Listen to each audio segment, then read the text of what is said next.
Həzrət Məhəmməd Peyğəmbərdən hikmətli kəlamlar. İnsanların ən pisi ahirətini dünyasına satandır.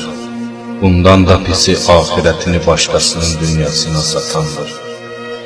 Bir zaman olacaqdır ki, mənim ümmətim alimləri onların yaxşı geyimlərindən, Quranı xoş səslə oxumaqla və Allahı yalnız Ramazan ayında tanıyacaqlar. Onda Allah onlar üçün rəhmi, helmi və elmi olmayan bir kimsəni hakim edəcəkdir. Şərab içən bütpərəst kimidir. Şərab içənin namazını Allah Taala 40 gün qəbul etməz və o 40 gün içərisində ölsə, kafir olaraq dünyadan gedər. Ey əvazər, 5 şey başına gəlməmiş 5 şey qənimət bil. Gəncliyini qocalmamış, sağlamlığını xəstələnməmiş, varını yoxsullaşmamış, bir işə başı qatışmamış fürsəti, ölümün çatmamış həyatı. Ya Əli, qiyamət günü üç gözdən başqa bütün gözlər ağlayacaq. Allah üçün yatmayan gözlər, Allahın haramına baxmayan gözlər və Allahın qorxusundan ağlayan gözlər.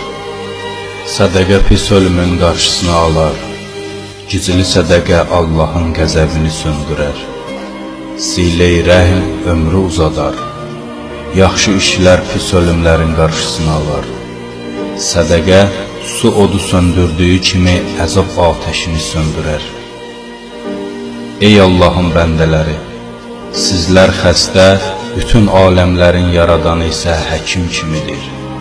Xəstənin xeyri öz istəklərinə yox, həkimin tədbirlərinə əməl etməkdir.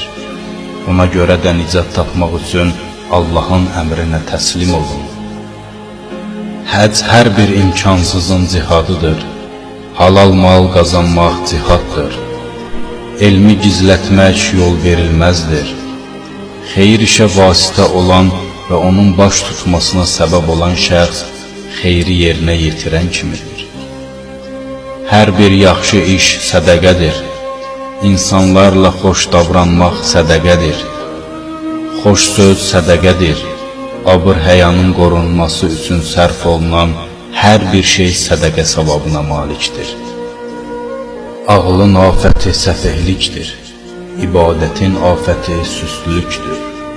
Şücaətin afəti zülm etməkdir.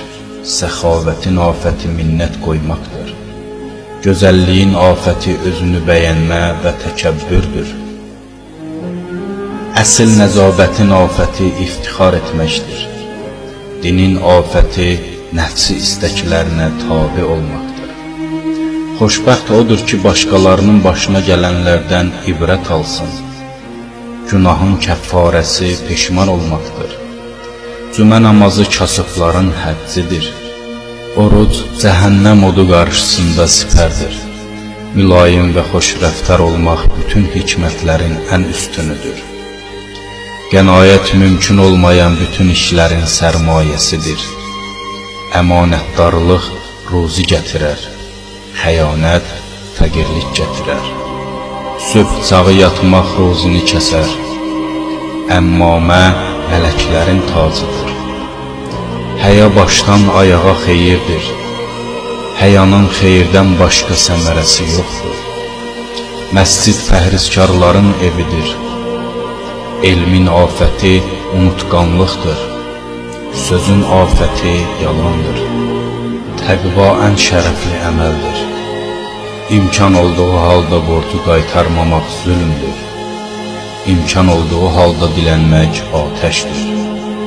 Allahın neymətlərini yada salmaq həmin neymətlərin şükrüdür. Fərəcin intizarı ibadətdir. Üç cür adam Allahın qəzəbinə gələr. Tox ola yeyən, gününü yatmaqla soğuran, mənasız yerə gülən. Evlənməyə qadir ola evlənməyən kəs məndən deyil.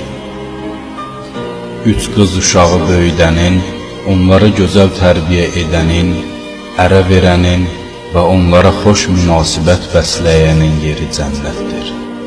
Hər kəs öz mömin və dindar qardaşının bir dünya qəm-qüssəsini aradan qaldırsa, Allah Taala da o şəxsin qiyamət qəm-qüssəsindən birini aradan aparar.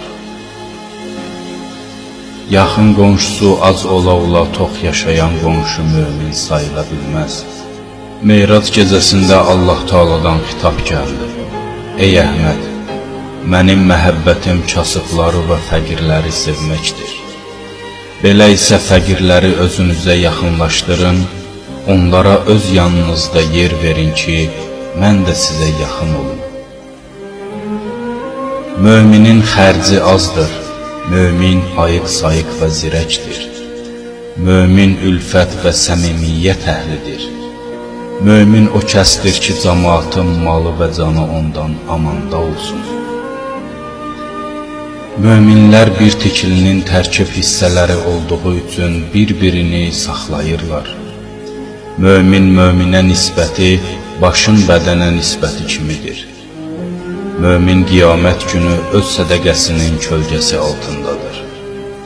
Möminlər güzəştə gedən və yumşaq təbiətlidirlər.